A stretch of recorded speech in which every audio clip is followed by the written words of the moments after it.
Chi Lei was born in 1996. She was raised in Vietnam before moving to Chicago to pursue undergraduate studies in philosophy. In college, she started writing poetry, and now she is here. We did not decide who will go first, and Sophia was faster than I was. Um, so, how is everyone doing tonight? Good. Um, um, oh, thank you. Um, I don't know why last night I spent 4 hours watching Scandal. Does anyone know Scandal?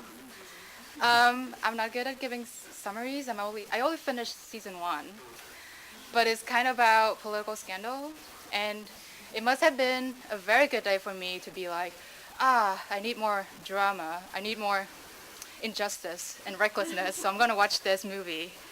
Or it could have been a very good day or bad day, because then I was like, I need some distance from my life. So I'm just gonna watch this movie where everyone is very reckless and everything is precarious. And then I spent 4 hours. I'm like, I should prepare something one night. And then I print my poems, and now I'm here. So the level of, I'm just kidding. I take this very seriously. So first I'm going to read a poem not by me. It's by a poet that I really admire and whom I didn't get to meet. The poet is Mark Strand. And somehow this poem has been caught in what people call the washing machine of your mind. So I'm going to read this poem. It's called 2002. I am not thinking of death, but death is thinking of me. He leans back in his chair, rubs his hands, strokes his beard, and says, I'm thinking of Strand. I'm thinking that one of these days I'll be out back, swinging my scythe or holding my hourglass up to the moon. And Strand will appear in a jacket and tie, and together under the boulevard's leafless trees, we'll stroll into the city of souls. And when we get to the great piazza with its marble mansions, the crowd that had been waiting there will welcome us with delirious cries. And their tears, turned hard and cold as glass from having been held back for so long, will fall and clatter on the stone below. Oh, let it be soon. Let it be soon.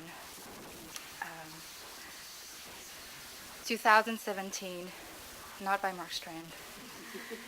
If I were born a year early, I would be a different person. A conveyor belt would pass through my body every day to establish my communion with the world. Some things would disappear inside the colony of my silver leg. Other things would draw to their respective platforms.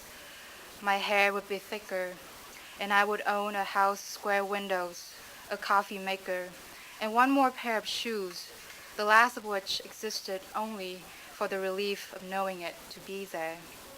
It would be Thursday, and I would wonder whether I was born a year early, like other babies, with one eye closed and the other open to the blankness of the world. I came from blank, was going to blank, and was held in the air after I was delivered. Now I come from blank, am going to blank, and am curling my toes against the translucent air, a skydiver whose parachute refuses to become light. Play has a quote.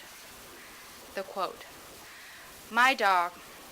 I have named my pain and call it dog. It's just as faithful, just as obtrusive and shameless, just as entertaining, and just as clever as every other dog. And I can scold it and take my bad moods out on it the way others do with their dogs, servants, and wives. This is classic Nietzsche in the gay science. Play.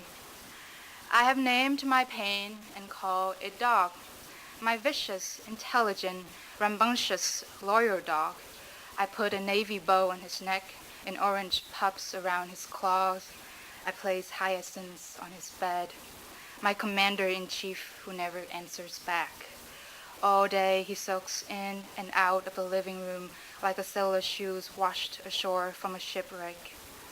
my dog like long walks, and taking his morning dump near Victorian homestead. One evening we stroll along the river bank, clouds yellow-hued and skirking, when unexpectedly he fetches all my dead uncles and aunts. He wants to play as they stand beaming against slopes red soil. He tears off my gloves and tosses them downstream. We recommence our experiment in living. Charades. After dinner there were charades. You a watermelon, I 5 o'clock shadow shedding on chocolate mousse.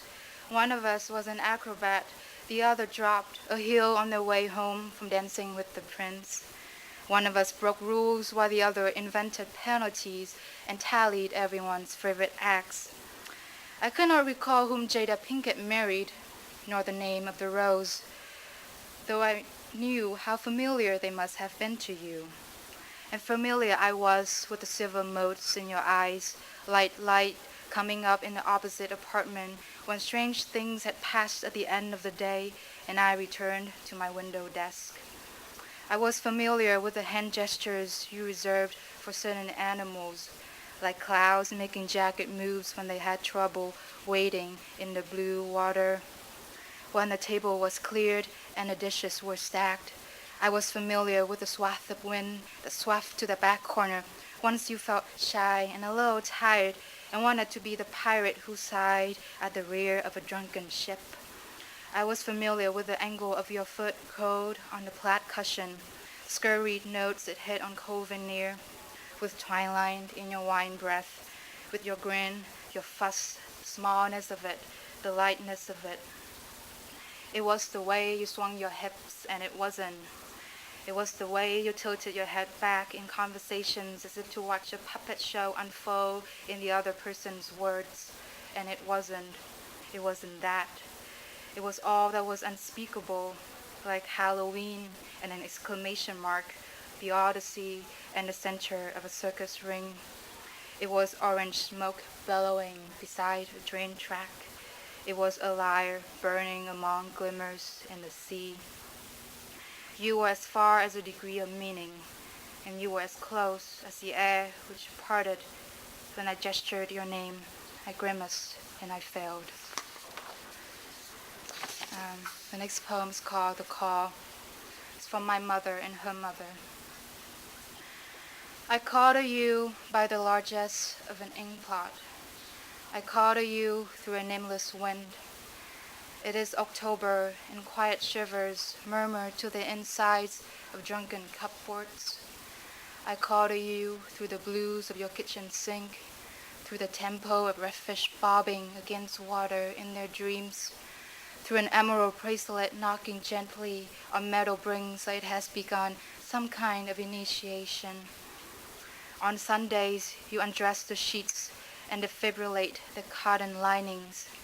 You shine the bathroom ties and sew another fleur-de-lis on my winter jacket. You thread a needle, and the fold of hair over sandstone will remember me to you. I remember the smell of coarse sun on fresh laundry I let through across the bamboo mat. I remember hot ligaments coursing through your freckled hands. I remember a blank room salted with the crystalline secretions of your heart. It is the entirety of my memory, and a myopic sphere into which I go, bearing permeable drawers in my chest. I remember a boat welling against the sail, and the things you set me on without ever calling them by name. So I call to you through my empty pages, through the glossy milk delivered the next day, through the brightness of a closing vision behind a white sheet, where you appeared in a black skirt and a cardigan the color of lavenders. You pressed a pillow to my chest and rubbed my eyes with tiny pulls of honey. Then you say, how easily you have reached me.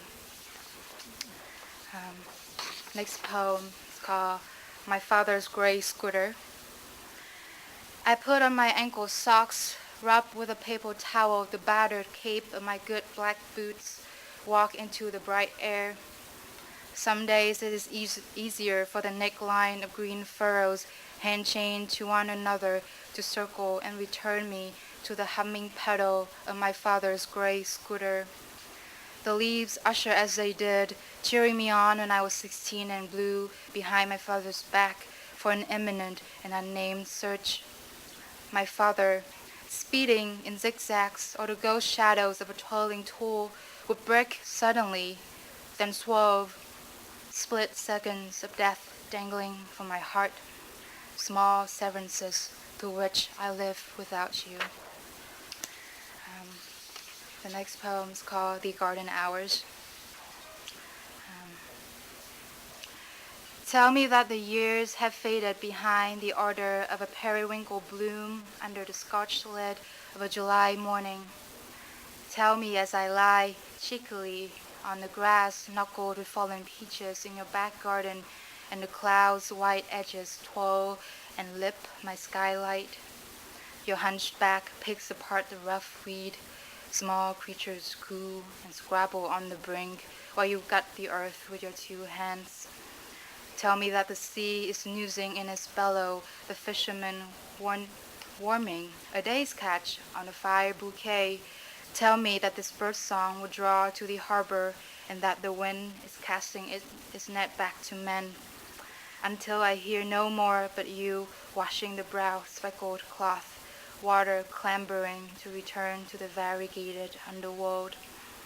You hang the cloth, solid ivory, on the metal string.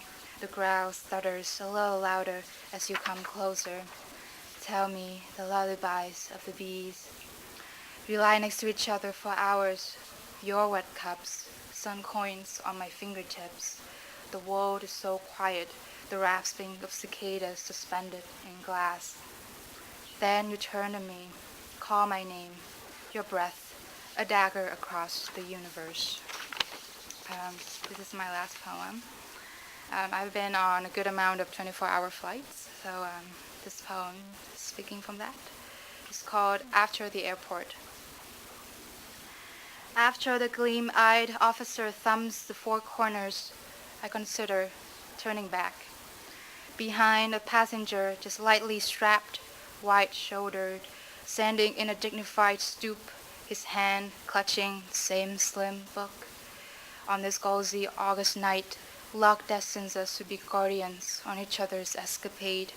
Him bent on the ivory birds of San Sebastian, his mind already perched above the gentle mumbling beach, table linen with primrose tubs, a picnic basket doused in the thick blood of summer. He will slumber through days clacked open by wooden mules on bare-faced bricks, past 2 stories with drooping windows and doors as green as the color of happy sighs. I imagine him in turquoise shorts, a little crumpled around the hems, or maybe in jeans if he's catching a red eye from the valley after another vapid business trip. Tomorrow night, the silver webs will blow east from where he stands, under the merciful canopies, while the air rustles its lace until quietly settling into the earth's dark notches. His wife will wait in a timeshare, as she always, for a lemon pie or a bottle of gin.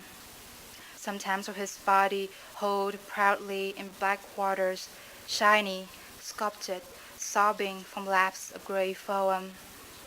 When I look to the man tucked inside a loose-fit shirt, his lips quenched tight by thirst, then him to a young woman with 2 cold feet at the thought of not living right, it is clear that life, like a thrown arrow, is already scuttling by us. The man in his forward tilt scrunches his forehead and gasps, "Well, are you moving?" And I know that there's no behind to come back. That's the end of my poem.